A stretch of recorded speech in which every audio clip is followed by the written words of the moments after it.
everybody, welcome back to the Rambling RunOff Sports Podcast.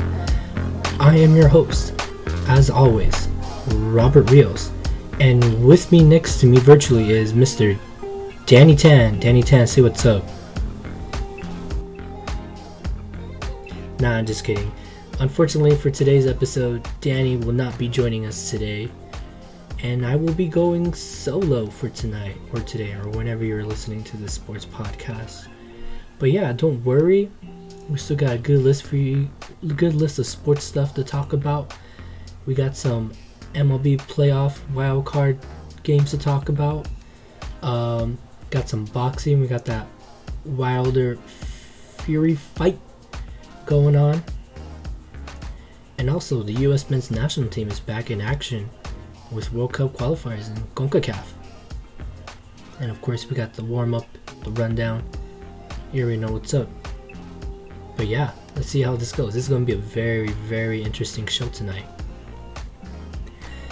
So yeah, everybody, I guess, sit back, relax.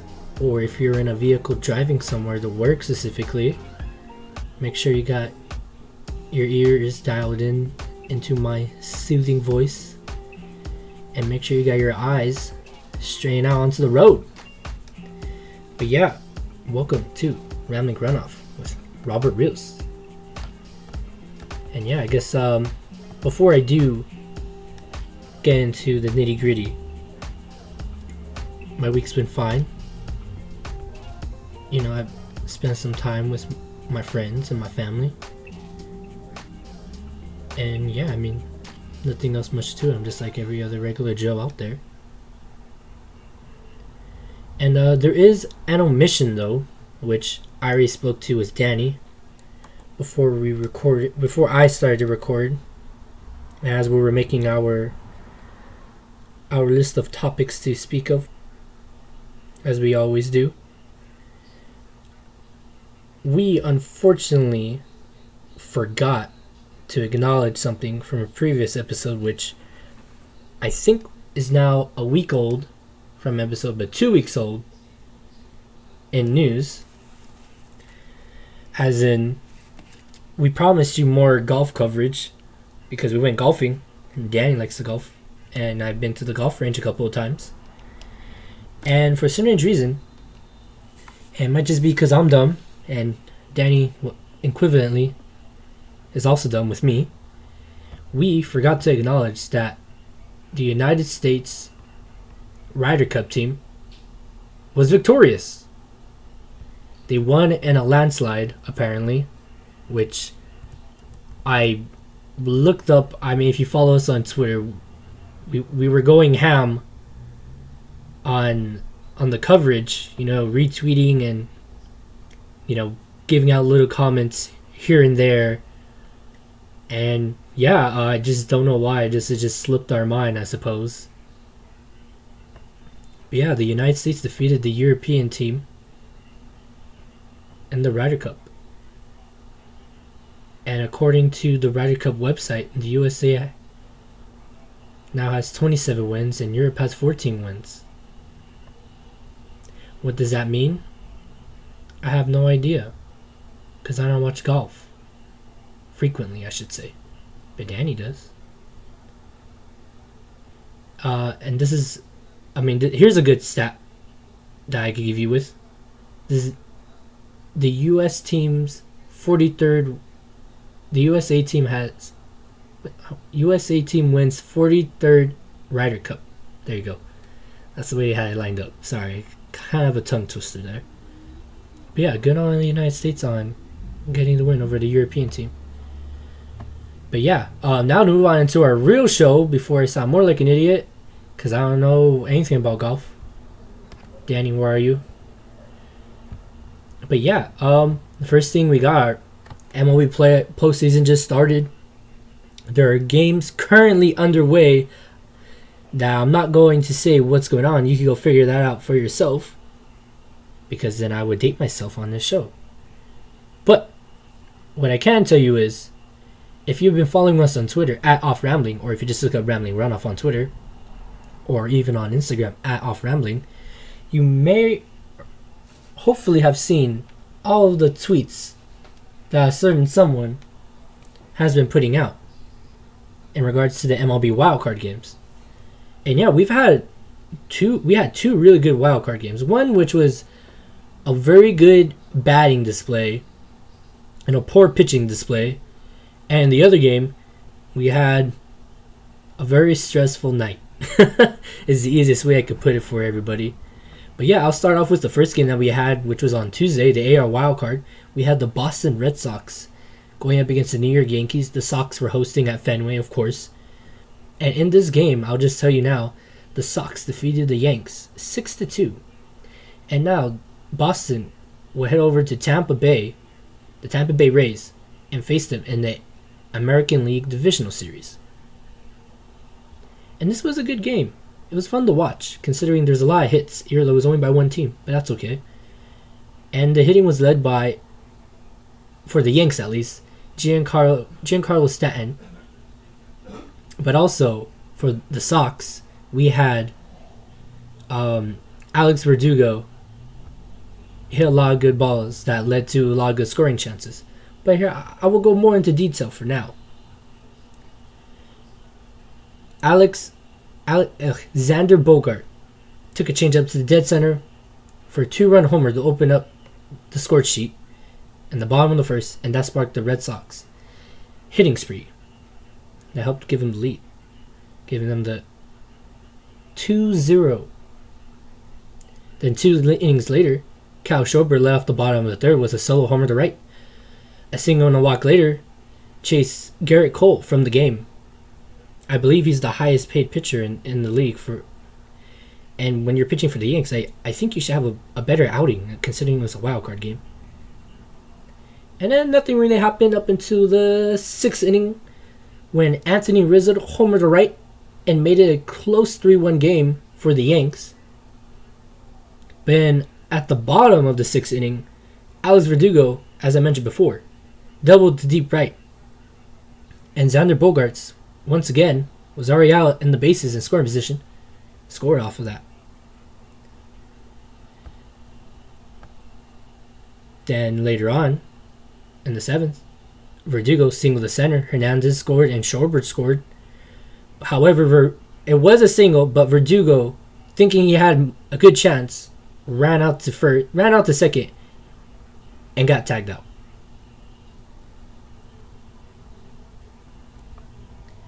And then, towards the end of the game, Stanton homered, but it was too late.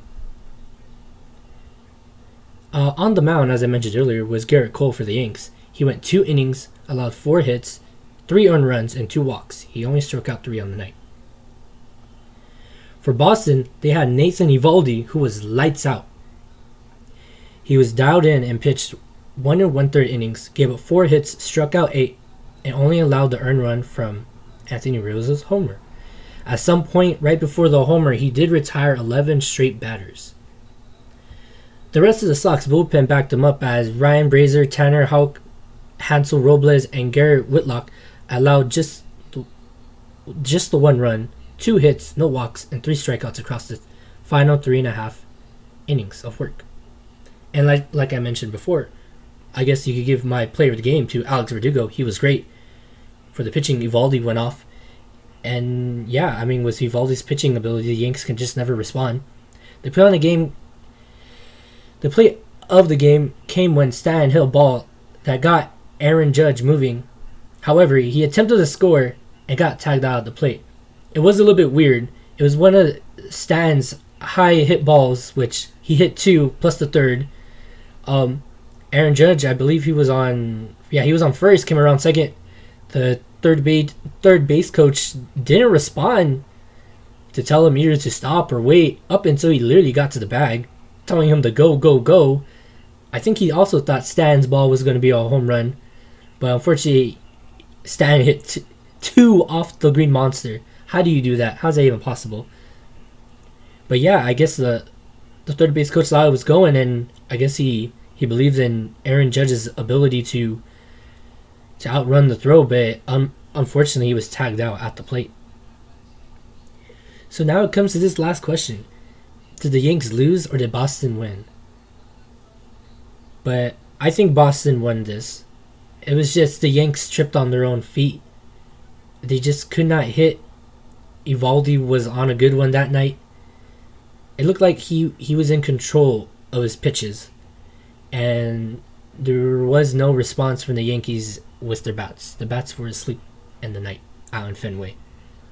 So much so that a fan, I remember retweeting this, was asking, do you guys have the tee times? I believe that's a golfing reference. There you go. Shout out to golf again. So I guess they're like, hey, let's go golfing after. Next day, obviously, it was nighttime there. But yeah, I think it was a good game to watch. I mean, it's the Yankees and the Red Sox. A highly leveled, highly recognized rivalry game in a win-all, loser-go-home game. But yeah, if you like baseball and you like the Yankees and you like the Sox, tell us if you were satisfied or disappointed with the result. And as of right now, the series with the Rays has already begun. So good luck to Boston and the Rays, especially the Rays, because I have the Rays winning. Excuse me, I have the Rays going to the World Series.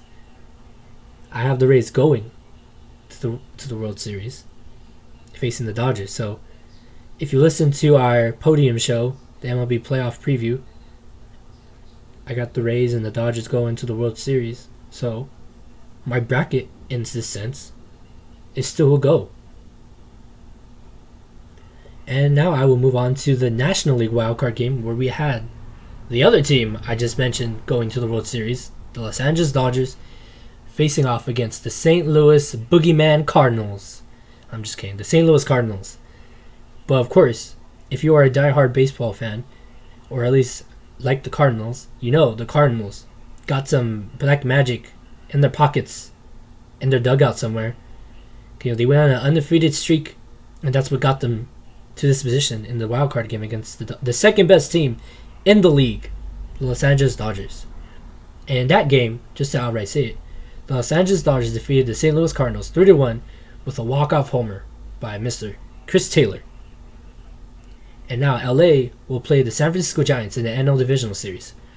I mean, as I mentioned way before when I started this discussion with myself, unlike the AL wildcard game, this was a little slow with a lot less hitting, in my opinion, and it was very stressful. For example, the first run was scored in the first inning. However, it was scored off a wild pitch by Max Scherzer, who allowed a few guys on base. He threw a pitch that was in the dirt. Will Smith couldn't get to it. I mean, what is he going to do? It's hit the dirt, bounced away from him. And yeah, they were able to score. It was Tommy Edman who ran in for the run. Then after that, there was nothing much except for the Dodgers having the bases loaded in the third inning. In the bottom of the third was Trey Turner on the plate, who had hit 2 grand slams the week before. One of those he had hit against the Brewers in the Friday night game. And it was a little bit of a weird at-bat, considering he had 3 balls on his count. And the one pitch he swung at was high. It broke his bat. A pitch from Adam Wainwright, who was great on the night. He had bases loaded, 1 out.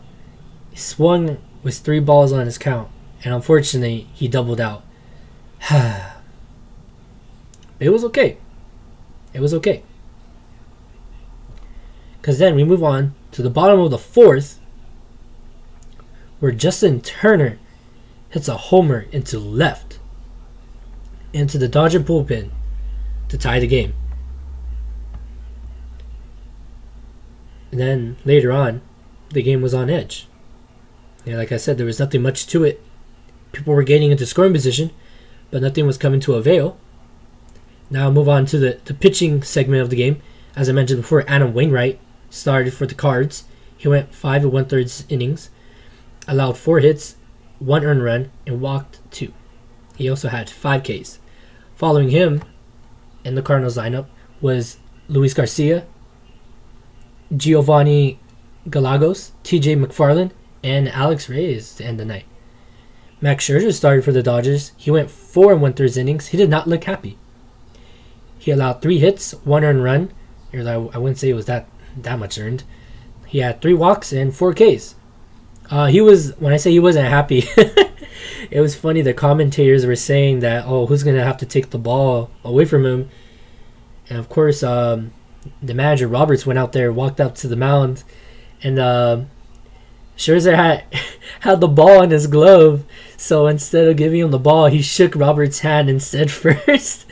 They were both not laughing, but I just started chuckling like I am right now, just recognizing how he really did not want to leave the game, because I feel like he did kind of start getting into the groove, considering he started out very, very slow in that first and second inning. But yeah, I mean, he did give him the ball. It was in his glove. And to follow Scherzer was magnificent Joe Kelly. And after him was Brusdar Graterol, Blake Trinan, Corey Knebel, and Kenley Jansen as a closer. And just for you baseball nuts, warming up in the bullpen just in case this game went to extras, Julio Urias was warming up.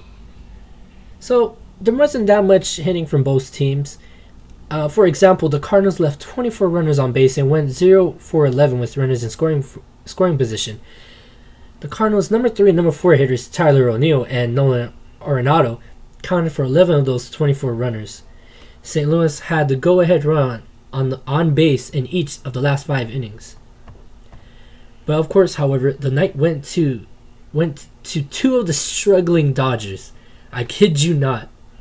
Cody Bellinger, who unfortunately just suffered too many injuries. He's been in a very, very bad pitching slump.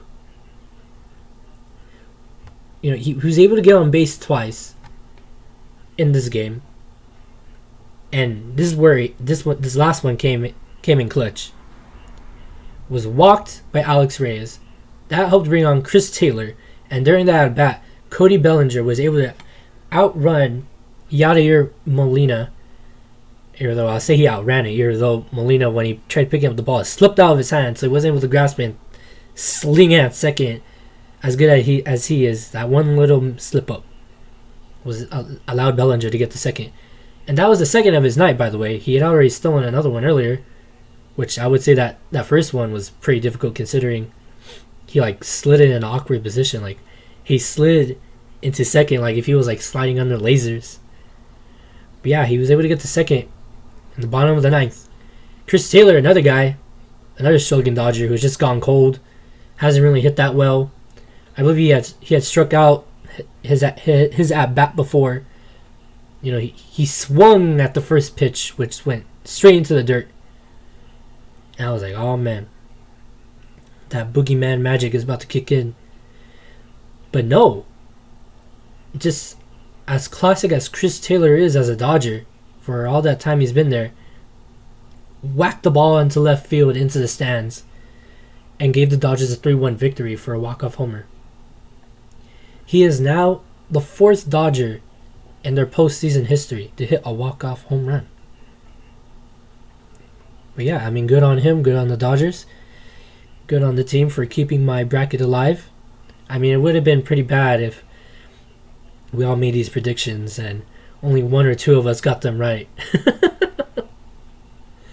I mean, I'm trying not to jump onto the bandwagon that says that this is preposterous that the Dodgers have to play in a wild card game even though they were the second best team in the league. Because I don't want to just say that just because they were the second best team in the league, because that would be unfair to other teams in the past, and you know, it'd be like complaining at this point. But yeah, I mean, it was an okay game to watch, very stressful. I mean, if I were Dave Roberts, the manager of the Dodgers, I would tell them that, or at least I would need to get them organized with the bats, because they were hitting really well the last week of the season, considering that it wasn't playoff time. They were hitting like it was playoff time. That's how good they were. So I think they just gotta relax, calm down, and go into the next series, which also begins this week. So make sure you look out for that game, because now their next opponents are their longtime rivals, the San Francisco Giants. And fun fact, this is the first time that the Dodgers and the Giants will face each other in the playoffs. Because all those other times when the Dodgers were NL champs and the Giants were also in the playoffs, the Dodgers always crashed out. Why? I don't know. They have a very big payroll with a lot of good players. And for any reason, they always bow out at some point. But hopefully, they figured it out. They have a lot of experienced players on this team. So, I see them going far. And I believe that ends the first portion of our show. And we will now move on to the next portion. And I know that we got some boxing fans in our listener group, our very small listener group at this time. And we will be talking Wilder versus Tyson. That should be a good fight. This will be the third fight between Tyson Fury and Deontay Wilder. The first match between the two was in 2018. It ended in a draw, leaving the two still undefeated. The second match, which took place in February 2020, early February 2020, I should clarify, had Fury make easy work of Wilder in the rematch, dominating the fight before scoring the stoppage in the 7th round. However, there was a fight contract which included a clause that allowed the loser to initiate a third battle between them. However, they would be taking the short end of a 60-40 split. Now we get to today. However, due to a delay that involved a COVID-19 incident, the fight was postponed from July to now, to Saturday, October 9th. Fury tried to get out of the fight, apparently, to get Anthony Joshua to unify the belts, but Wilder went to court, and the fight is still on. Just to look back at the fight really quick, the first fight was a stalemate. I mean, I had seen some of it, but I thought Fury had the upper hand. And yeah, in the second fight, Fury won greatly, but I did notice that Wilder didn't move that much. And to him, it was due to his heavy in-ring entrance outfit, which, I mean, it could just be his cover-up. And they just recently did the third presser, in which Wilder still says that Fury cheated, that the refs were on his side, that the judges were on his side, that all these other things were on his side. And then Fury pointed out, okay, if everything was on my side, why are you changing up your style if you were supposed to win that last fight? That doesn't make no sense. And then Wilder tells him, well, why aren't you denying everything? He's like, I have been denying everything. And I don't have to deny everything because it's the truth that I beat you fair and square. Well, of course, Wilder, he's taking a very chill approach to this. It was kind of funny, though, because the hostess, she was asking them questions, and it was kind of a little awkward because they were both like, the match has been delayed for a couple months now, and they were already trying to get out of the fight, and she's asking questions, and then Fury was like, you know what? So, like, what's up with you, bro? Like, why are you doing all these things? Why you gotta be like that? And Wilder tells him, he's like, you know what? I don't need any of this. I just gotta do me. I'm mentally all there. My guys in the back, my corner, they're gonna back me up. They're all mentally all there. I'm saying mentally all there because the host also asked Fury, are you there all mentally? He's like, yeah, I'm here. Because apparently he is the one that, his staff was the one that contracted the COVID-19 virus, and he had just recently had a baby. So he says that, hey, like, my life, it got a little hectic, but I'm here for the fight. And, we got Wilder over here saying he wants to kill me, when all I want to do is knock him out and win a fight. So I don't know what the hell he's talking about. And look at him, he's copying me. I'm not wearing a shirt, he's not wearing a shirt, he's just trying to imitate me now. Which is funny because, yeah, Fury, he was wearing like a jacket, but he had no shirt. And then Wilder also was wearing like a red jacket and with no shirt. But yeah, apparently Wilder is out for blood. He's like, hey man, I got my red suit on for the blood. I'm like, bro, what the hell? I mean, you're not be wearing that in the ring, you know that, right? But hey, to each their own, they gotta hype up the crowd. But yeah, it just turned into a very weird but entertaining back and forth between the two on the mic, because they're both like, it's like they're both talking to each other, but also talking to themselves, because they're both not really responding to each other. So, I don't know, it was kind of weird, because they started bleeping out whatever they were saying, and then I think Fury said something about Wilder's family, but he was like, don't trip about my family. And I was like, alright. And then, I don't know, they kind of had it. I think they wanted them to stop yelling at each other, because then even the host was like, oh, I think we're going to break. And then you hear, no, not yet. And then they didn't go to break. And then, I don't know, they did go to break. And it was just kind of awkward. But yeah, I mean, it should be a good fight. What I'm wondering is that if Wilder wins, are we going to see a fourth match? Because the first one was a draw. Fury won the first fight. So, I mean, are we going to have the rubber match to the rubber match? Because I think that'd be more interesting to see. Alright, you beat me once, I beat you once. Alright, let's see who wins the next one. But I mean, in that fourth fight, like, they would have to go ham, because what do you do when you guys draw in the fourth fight? Because that wouldn't make no sense. But I guess, I don't know. I've never boxed before, and I've never been around boxing too much either.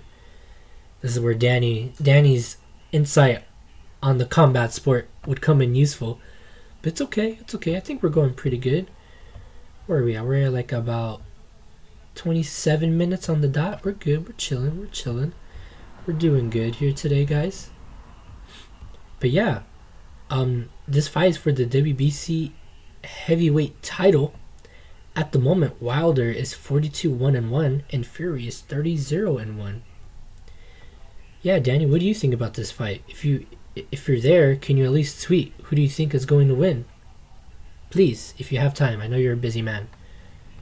But yeah, if you're a listener and you love boxing, what do you think about this fight? Who's your favorite boxer? Wilder or Fury? Who do you think is going to be victorious? Or hey, is it going to be in a draw? But yeah, that's boxing, y'all. I mean, personally, I believe Fury is going to win this fight. Wilder, in that last press conference, did not seem very confident, which is what Fury also kind of pointed out. Like, it seemed as though Wilder was trying to stay calm and relaxed and not give in to whatever Fury was saying. But no, I think not that Fury was just trying to blow smoke up Wilder's ass, but I think he does seem like the more confident fighter here. I mean, he beat him once. They draw the first time. And yeah, Wilder's just saying a bunch of nonsense. I mean, we don't know if it's true or not that Fury cheated, or if his ring attire is what made his legs heavy. I mean, he looks more... I think Fury is going to take this fight, no doubt. And who knows, he might even knock him out, considering Wilder was something, hey, you never even knocked down nobody. I mean, I don't know if that's true or not. I haven't I gotta look back on my notes here. Here's on by myself now, but so I can do whatever I want. I don't have to. But yeah, I mean, if Fury comes out very strong, gets Wilder in between a round to start teetering, and then the next round just keep going ham on him, I think Fury will probably knock him out. And what is Wilder gonna say? Oh, well, you didn't knock me out. Well, yeah, he did. He knocked you out on your ass. But it should be a good fight. You can catch that on ESPN Plus. This is not sponsored. On Saturday. And next up on Rambling Runoff, we got the warm-up, which now I could talk a little bit more comfortably, I believe. We got the U.S. men's national team starting up World Cup qualifiers once again. They first, as of this recording, defeated Jamaica 2-0 in a game out in Austin, Texas. The goals came out by Ricardo Pepi in the 49th and 62nd minute. Just a little bit more information about the game. Walker Zimmerman, Yunus Musa, and Paul Areola were given their first starts of this World Cup qualifying cycle, and Weston McKennie returned from a 2-match ban due to a breach of breach of team COVID rules, which we still don't know what happened, but it was a poor decision on his part to be left off in those last 2 games. Just to give you some stats on the game, the USA outshot Jamaica 13-2 in the second half. And overall, with shots on goal, it was 7 on goal for the US and 1 on goal for Jamaica. And overall, the game was very good. However, that first half was very, very slow by the US. Once again, another slow start. I don't know why they always do this. In the past 4 games now, with this game included, for qualifying, the US has been slow and sluggish. And when I say slow and sluggish, I don't mean like they're passing the ball very slowly. I just mean they fail to recognize passes quicker, and by the time they do start moving the ball, the other team is already on defense with like 7 guys in the back, and then with the goalie, so you got 8 guys blocking the goal already. And what are you gonna do? You're gonna shoot from half field and hope for the best? No, that's not how it's gonna work. And yeah, it's kind of like what happened here tonight in this game with Jamaica.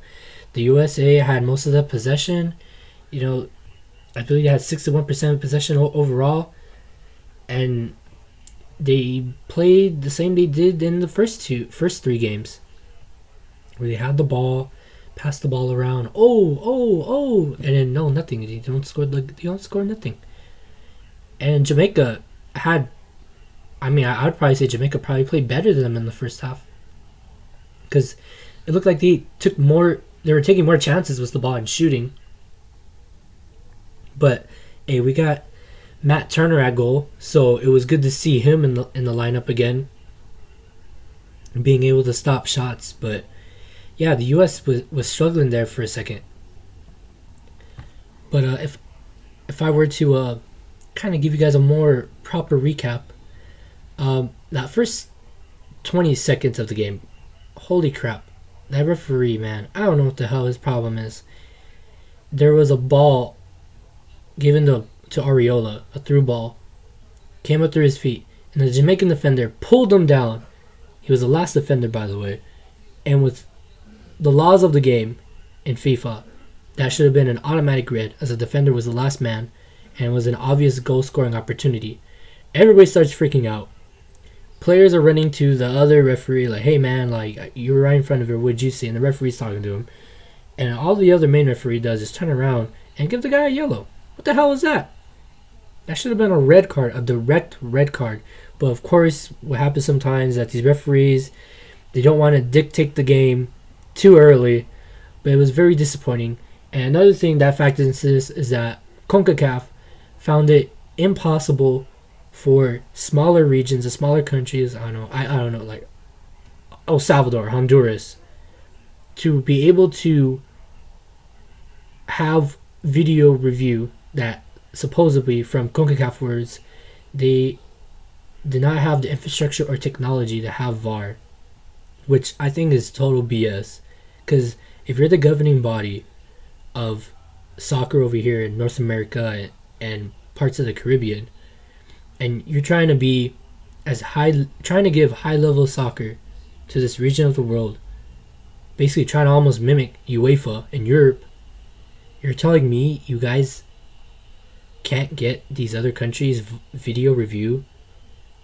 You guys had all this time to organize these games, and you guys can't even do that? You guys gotta be kidding me. I know someone did message us on Twitter earlier, asking, does USA, Mexico, and Canada gotta pay for all this or something? And I was like, well, no. I mean, if CONCACAF is saying that these places can't do it, then why don't they help them? This makes no sense. It's like, hey, we have this thing that we want to implement, and these guys are, well, we can't do it. It's like, well, wouldn't you want to help them? I mean, I don't know if they haven't said that they tried, but it would have been better if they had video review for all these qualifying games, because I know the other places do. I'm pretty sure in Nations League in Europe they have it. Like, so why don't we have it? That makes no damn sense. I don't know. I'm just fairly disappointed that the referee had to get involved in this uninteresting fashion. And twice, by the way. It happened later on in the game. our guy gets taken down. I think it was Des got taken down right outside the box, and it was stupid. Like, I don't know, it was Brendan Aronson, I believe. Brendan Aronson got taken down. And the same thing. The guy went through the ball, took out his legs, right outside the box. And he was the last defender. That should have been a yellow. Should have been a direct red. Instead, it was a yellow, which it shouldn't have been a yellow. It should have been a direct red. And instead, I don't know. It should have been 11v9. Like, that's how ridiculous this officiating was. Because I don't know why this dumb referee just didn't follow the rules. Bro, you're the referee. Just all you had to do was pull the red card out of your pocket in the first 20 seconds of the game. Just because you feel bad doesn't mean you gotta bend the rules. That doesn't make no sense. But anyways, I'll get off my soapbox for now. The USA played a really good second half. As I mentioned before, when I started, Ricardo Pepi in the 49th minute scored off a header. And I mean, I believe it was a cross by Paul Areola, which came in through a Musa pass.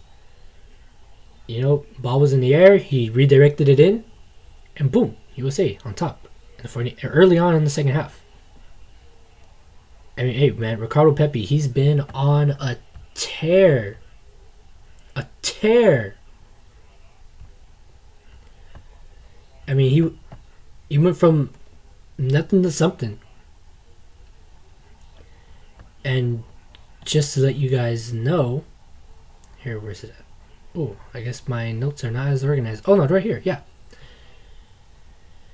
Pepi is the second youngest U.S. men's national team player after Christian Pulisic to record multiple goals in a game at 18 years old, 272 days. But yeah, good on him. He scored his second in the 62nd minute to help seal the game for the United States. It was a in-run of play or in transitional goal. The ball came out to Brandon Aronson, who sent it right into the middle, into the box. And Ricardo Pepi, all he had to do was stick out his foot and redirect it into the back of the net. And that Austin crowd, by the way, they were loving it.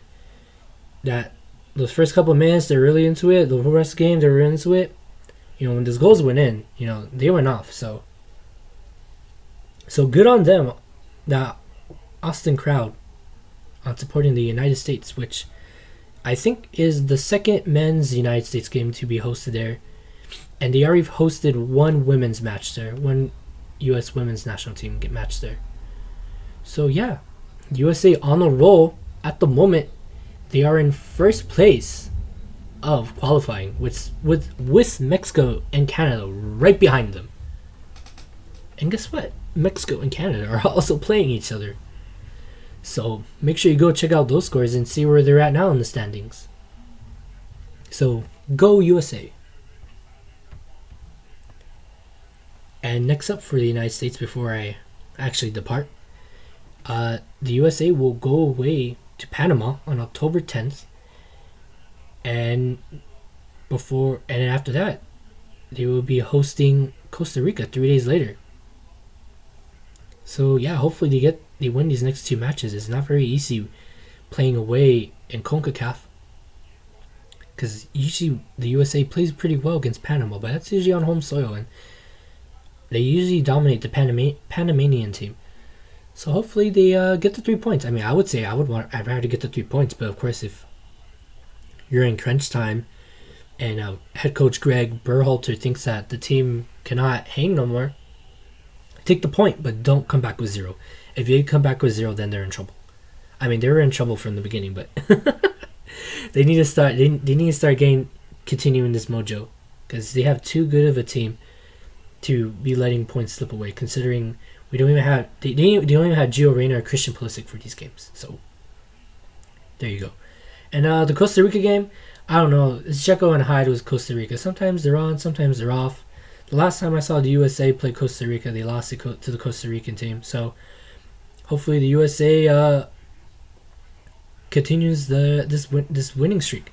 And when I say the last time I saw them play Costa Rica, I mean World Cup qualifying, which the U.S. was dominated by the Costa Rican team. The last time they actually played, they played them in, I believe, in Salt Lake, and that was a dominating performance by the United States. That was right after the Nations League Cup, actually.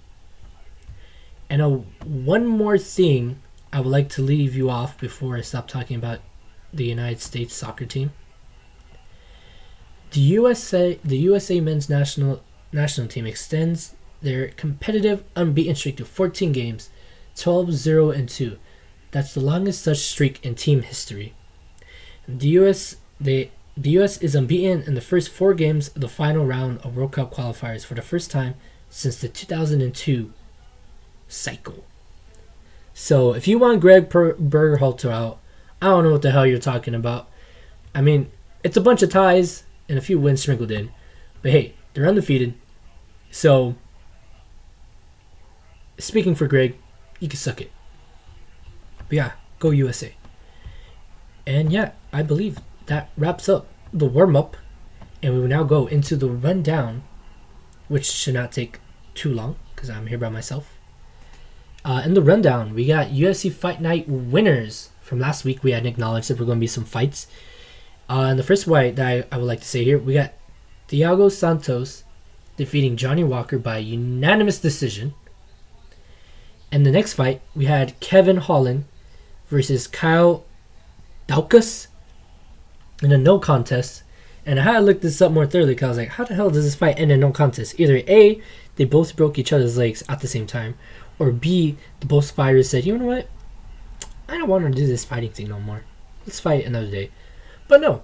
Apparently, the fighters clashed heads, making Holland unable to fight.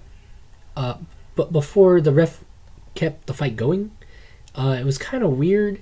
So apparently, whenever there's like a butting of heads, it's like, it's an illegal move, I guess. Or at least the ref. He was supposed to pause or check on the fighters, but he didn't, and he let the fight keep going.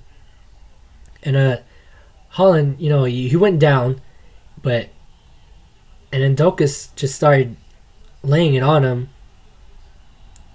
Got him into a good hold, and the referee was like, "Oh dang, wait, actually he can't fight." Like, dude, what? I don't know, just more questionable officiating in these competitions is what I'm starting to notice. Because if they clash heads, and you might have to stop the fight, like, why didn't you just do it then? I don't know. I mean, I don't watch enough UFC to be an aficionado, but I thought it was very odd. And to look up the results and see a no contest, like, I would say that's very rare. But yeah, I guess that fight ended with nothing.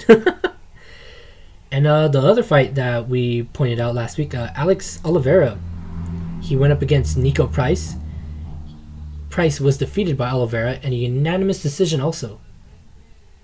So yeah, both fighters, they were both in contention and trying to bounce back, and Oliveira pulled up the win.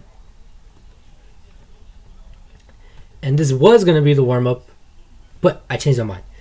NFL Week 4. Last week, I pointed out that there was 2 games I wanted everybody to check out. It was between the Chiefs and the Eagles. And the second game was Raiders at Chargers. In the first game, the Chiefs defeated the Eagles very easily. Very, very easily, I might add. By a score of 42-30. I mean, it's 42-30, but Patrick Mahomes threw for 5 TD passes. So what are you going to do about that? It's Patrick Mahomes. But it's good that they bounced back after their I guess, losing skid, to put in the nice words. On the other side of the playing field for the Eagles, Jalen Hurts, as a QB, he went 32 for 48, 387 yards, and 2 TDs. And Tyreek Hill had 11 receptions, 187 yards, and 3 touchdowns for Kansas City. I mean, it was good to see Andy Reid back where he is more notable in Philadelphia. But hey, look at it this way. He went from a decent team with Jonathan McNabb to a really one of the greatest teams in the NFL right now with Patrick Mahomes. So, good on him. But yeah, the Chiefs pick up the win in Philly. 42-30. The second game, which is the game I kept my eye on more, to be honest, the Las I was about to say it wrong. The Las Vegas Raiders went to SoFi Stadium in Inglewood, California to face off against the Los Angeles Chargers, not the San Diego Chargers, the Los Angeles Chargers at the very expensive SoFi Stadium. I'll just get the score out of the way. The Chargers defeated the Raiders 28-14. It was a pretty dominating win by the Chargers, who went out to a very quick 7-0 in the first quarter, then a very strong 14-0 lead in the second quarter.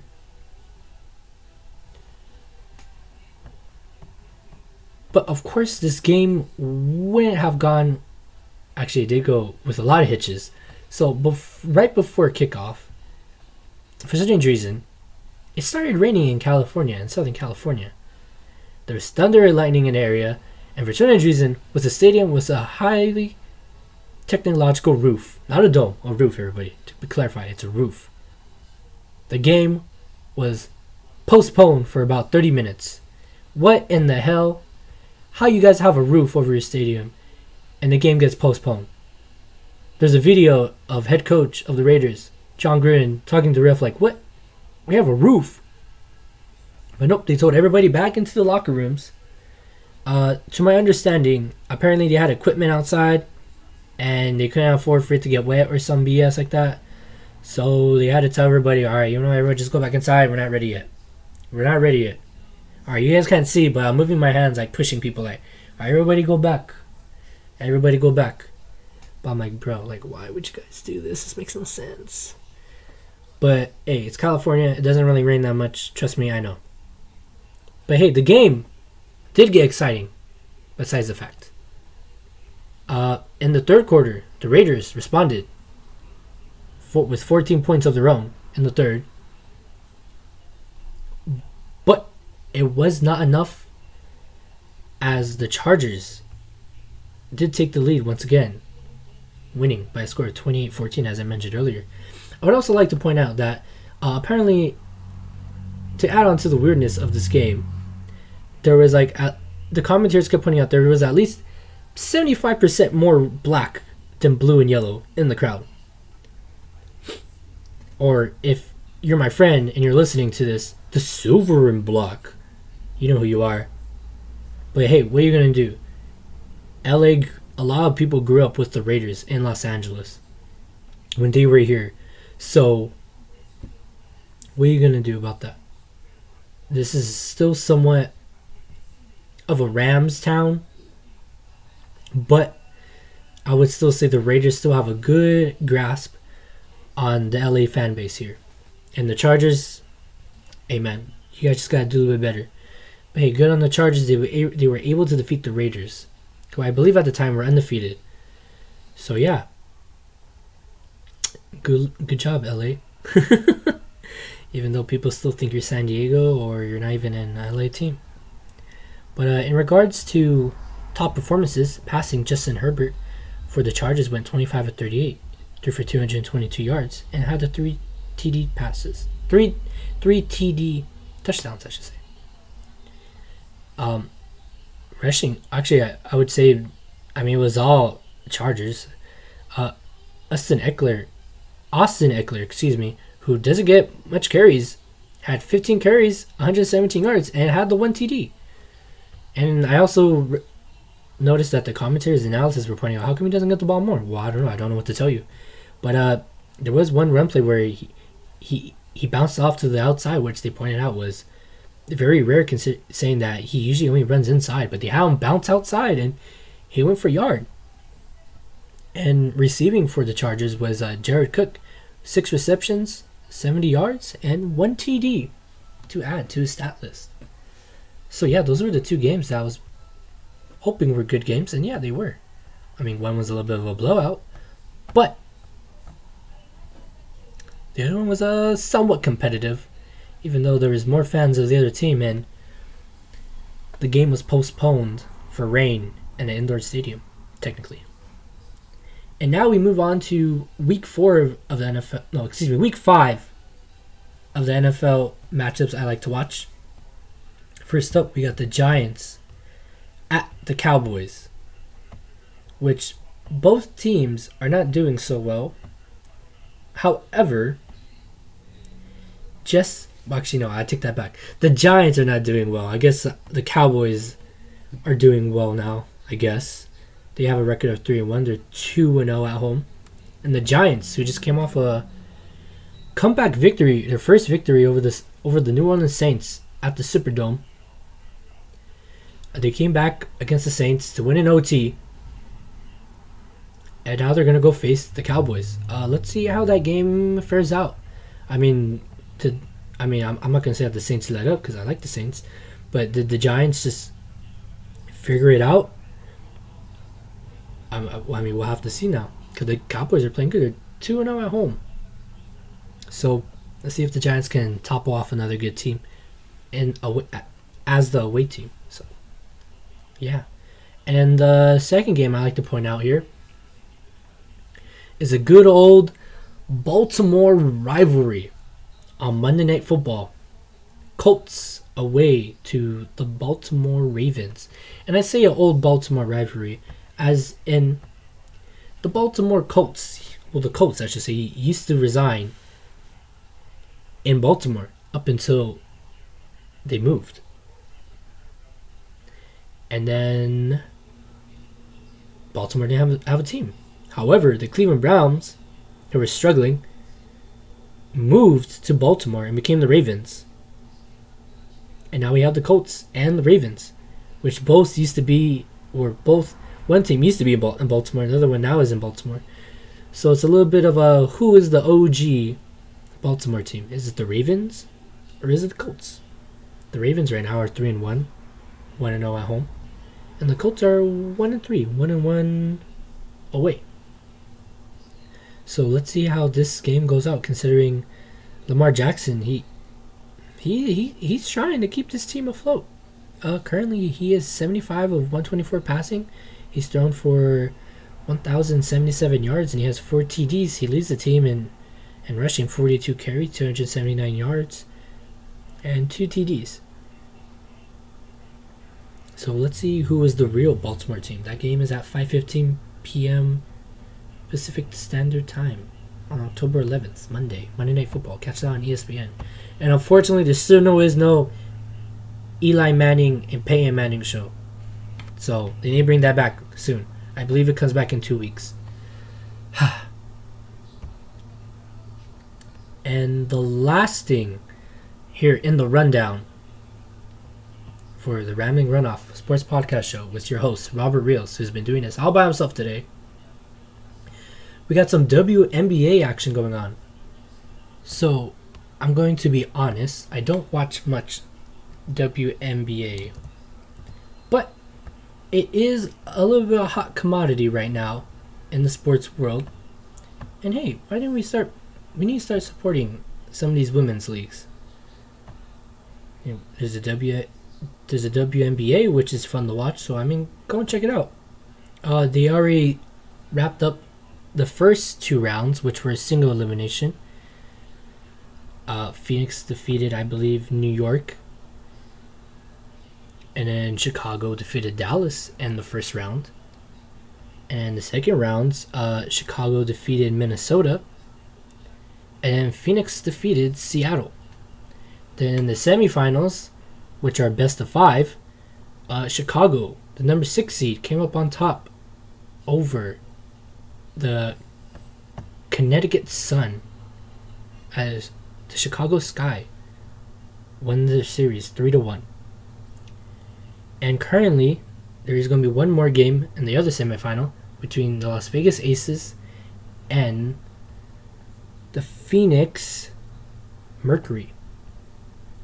That series is apparently tied. They play Friday, October 8th, if you're listening to this now, today. And whoever wins will now face the Chicago Sky in the next best of 5 series in their version of the WNBA Finals, which begin Sunday, 3 p.m. Eastern on ABC.